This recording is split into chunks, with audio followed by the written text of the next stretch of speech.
నవనిర్మాణ దీక్షకు సంబంధించి Benz circle నుంచి మరిన్ని వివరాలు మా ప్రతినిధి వరప్రసాద్ అందిస్తారు. ప్రసాద్, నవనిర్మాణ దీక్షకు ఎలాంటి ఏర్పాట్లు చేశారు? భోగి బెంజ్ సర్కిల్ వద్ద నవనిర్మాణ దీక్షకు అన్ని ఏర్పాట్లు పూర్తయ్యాయి.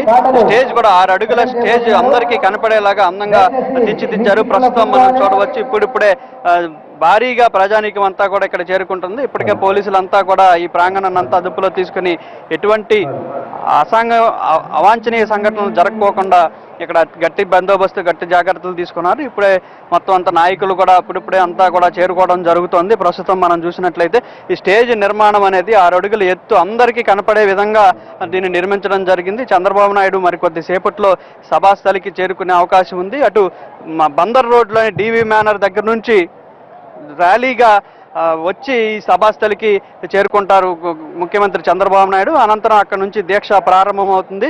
దాదాపు మనం ప్రస్తుతం చూడవచ్చు అన్ని సెంటర్లలో దీక్షాస్థలి కనపడే విధంగా ఎంతవరకు ఆస్కారం ఉందో అంతవరకు కూడా చైర్స్ వేయడం జరిగింది.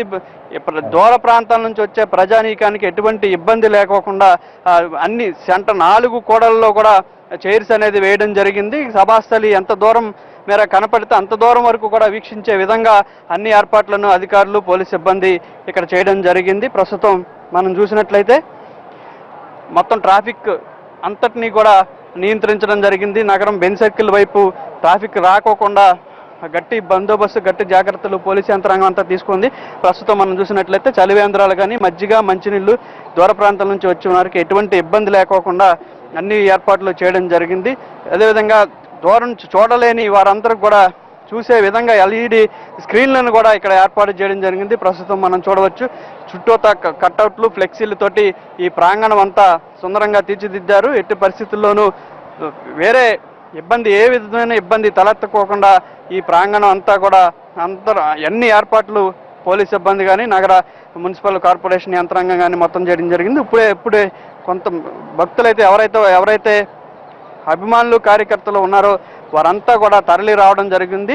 2 కిలోమీటర్ల మేర ముందే పోలీస్ అంతా కూడా బార్గేట్లను ఏర్పాటు చేసి ఎటువంటి వాహనాలను కూడా అనుమతించుకోకుండా ఈ బెంజ్ సర్కిల్ ప్రాంగణానికి ఇప్పటికే అన్ని జాగ్రత్తలు తీసుకోవడం జరిగింది. మనం ప్రస్తుతం చూడవచ్చు వచ్చిన వారిని అంతా కూడా ఆయా సీట్లలో నుంచుని కాకుండా కూర్చుని ఈ దీక్ష శిబిరాన్ని కానీ దీక్ష స్థలిని కానీ చూసే విధంగా అన్ని ఏర్పాట్లను చేయడం జరిగింది. ఎటువంటి ఇబ్బంది లేకుండా 104, 108 అదేవిధంగా ఫైర్ ఇంజన్స్ ఇలాంటి జాగ్రత్తలు అన్నీ కూడా పోలీసు యంత్రాంగం తీసుకోవడం జరిగింది. మరికొద్ది సేపట్లో చంద్రబాబు దీక్షాస్థలికి చేరుకుంటారు. డివి మేనర్ దగ్గర నుంచి ర్యాలీగా నడకన ఇక్కడికి వచ్చి దీక్షను ప్రారంభించనున్నారు.